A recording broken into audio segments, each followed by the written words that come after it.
Hey, so we've got the Polyend Tracker here and we made a nice little song, but how can we play this live? Like, we can just hit the play button and just let it run its course, but what happens if we want to get a little bit more involved with the music? And that's why we have this performance button here. So this video we're going to have a look at the performance mode and how we can use it to do a bit of a live setup here. So let's get straight into it.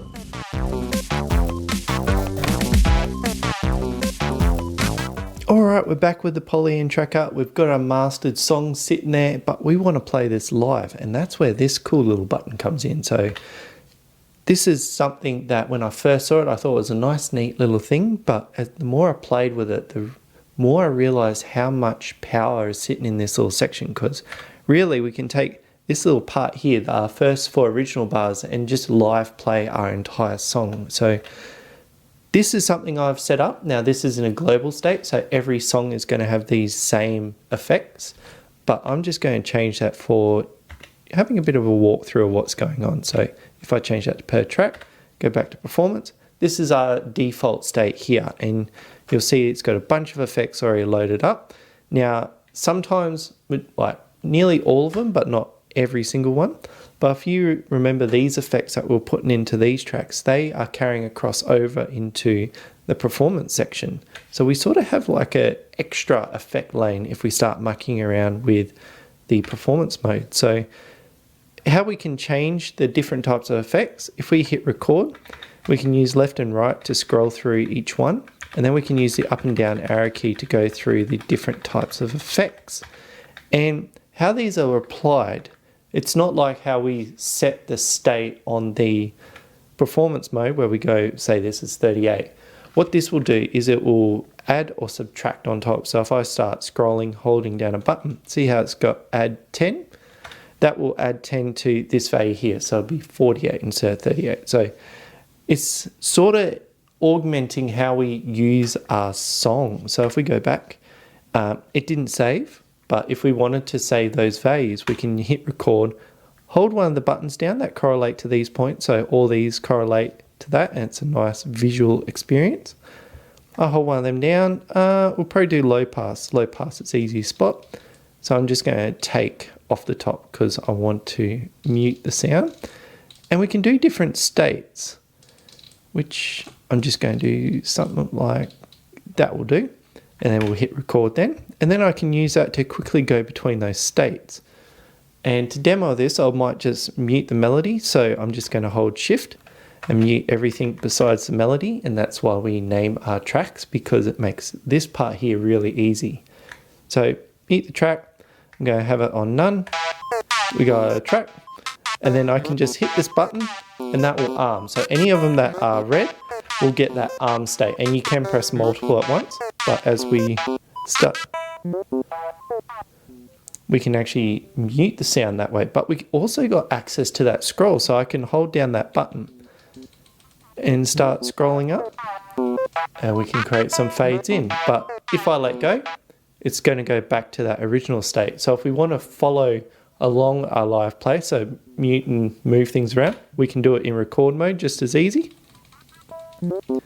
And then when I release, that number is going to be saved, and that is a pro and a con. So just remember those values will be saved, so just make sure that you go back to where you started in the original part. So I'm just going to stop. Now there's another feature of this section. As I was saying, we can make an entire song here with just these 4 parts. But in the song mode, we're chopping and changing and moving bits around. We've got that same functionality here because, as you can see, we've got all the patterns lined up down the bottom. It's just saying pattern 1.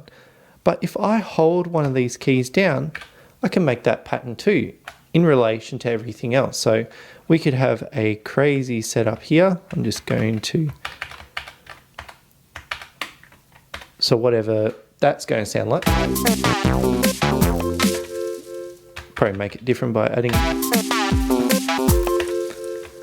So this is where we understand the types of pattern blocks that we set up at the start. We can use that as a guide to how we use this performance mode. So I'm just going to make these all ones. And using up and down, so there's a couple of different ways we can use the arrow keys with holding the button. So up and down is an immediate change. So if we're playing, So bassline's probably the easiest to do it with. I'm just going to mute everything else just to highlight it. And if I go up again, it's done an immediate change, but it's following the same step. So it's always counting, and then instead of starting on pattern 3, step 1, it'll start on pattern 3, whatever step we're on in the original pattern. So that's really handy, but what happens if we're playing the song and we want to make a transition that isn't immediate? We want it to change when the pattern changes again. So we can use left and right, and you'll see it flash, and that means it's armed for the next loop. So, okay. So it's currently playing pattern 2. If we're using offset patterns, so like say one's got 64 steps and another one's got say 48 steps, they'll be in this polyrhythm state where they'll keep looping themselves but continue on. So it creates these really cool effects with what's going on here. So using those, we can sort of augment what's going on in the song. So we can have like start with the drums, and then we can bring in the bass line.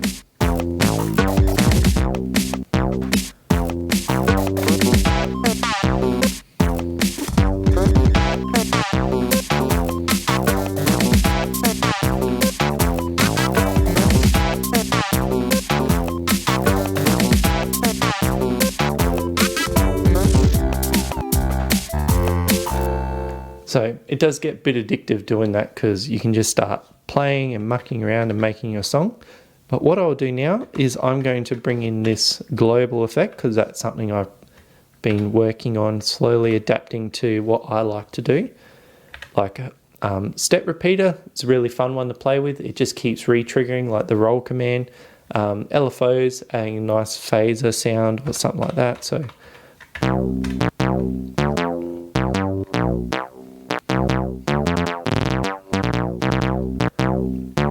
So they're really handy. We can change the tune, which I've got some nice intervals sitting there. We've got the low pass and the high pass. We can do like a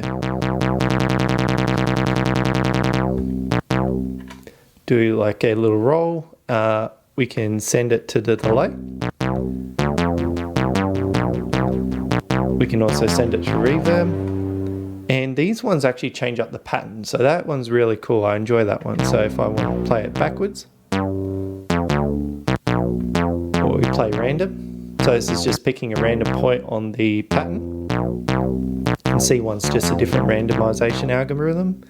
We can change the sampling. It has a big effect. We can reverse it. We can change its bit depth. So these values I find really useful for the type of music I like to make, and just being able to start unmuting and arming and playing around has been such a changer, because as I was plonking things into here, it's quite easy to come into the performance mode and actually test out ideas and be like, well, that kind of works, and if I do a transition like that, and I'll figure things out in the performance mode and make it step over into the song mode where I plot it out. But vice versa, if I lock it down to a loop, I can actually bring that into the performance mode. As we can see, it's loaded up all the parts, and then I can start testing things out. So that's a really cool thing, but we can also play this. So if I play it from here,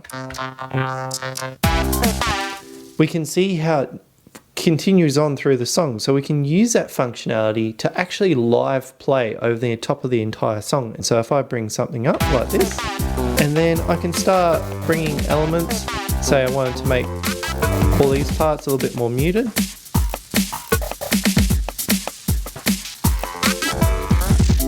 Or we give it some low pass.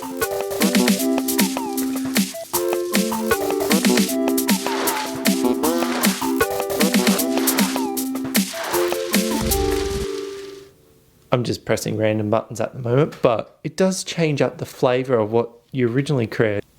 So really, this is a very powerful section. Like, you're going to have a lot of fun doing this. It's a lot more interesting than having the song mode loaded up.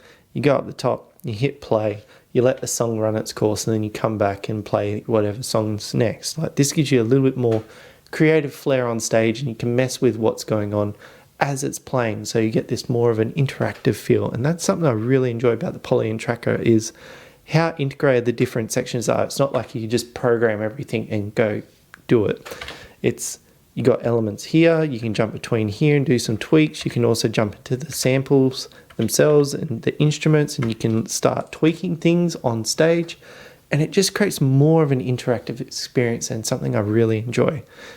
So what I might do is I'm just going to set up this scene for a little video. So I wanted to finally record this song because I've been spending a fair bit of time talking about how to get a song together, and this song I find quite interesting, so I want to actually make it into the little videos I make to supplement with my tutorials. So yeah, we'll get the camera set up.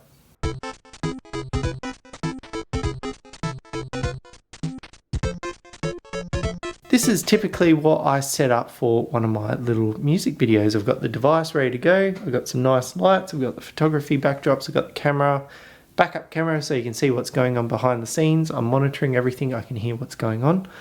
But you really don't need any of this. If you want to capture what you're doing, your phone works good enough, and all you really need to do is capture the video, capture the audio coming out, whether that be the microphone input of your computer, or you have like a cheap field recorder or an audio interface, and all you really need to do is when you hit that play button, you can use that as sort of a sync for the audio and video in whatever video software you use. And for me, it's like, I started out by using sunlight. I had some nice diffusion cloths. As you can see, there's like a nice soft glow, which is done by diffusing sunlight, or this light in general. I used cheap $2 shop paper. It doesn't last as long as this stuff, but it does the job. Getting some stuff from the hardware shop, you can make some nice frames. And slowly I got to this point getting all this type of gear. So don't think you have to rush out and get this. It's more important, just show off what you're doing. Get it out there, see what you can do with it. So really, I'm in the point now where I'm going to record something cool with this. There might be a nice little visual over here that I might add to the video, but I think this one is ready to go. And yeah, that's pretty much it. Like really, I came into making a series that I want anyone that has no knowledge of trackers or tracker workflow be able to pick up the Polyend Tracker, work their way through, be able to pass that initial loop stage and start working towards making a really nice track, and then being able to perform in some way, whether it's like make a video, take it on stage, play it live, and really highlight some of the cool features of what trackers have to offer, because they still have a lot of merit in today's world of music making. So if you found this video useful, definitely give it that thumbs up, because it tells the algorithm to point it to other people. As well, if you haven't already and you think that you want to stick around for the other videos, because really now that we've got the theory side done, I'm definitely going to be making more videos about different types of genres, as well as some other things we can do with the Polyend Tracker. So if you want to stick around, definitely subscribe as well. I thank you in advance, and yeah, I hope you enjoyed this little series, and I look forward to seeing you next time.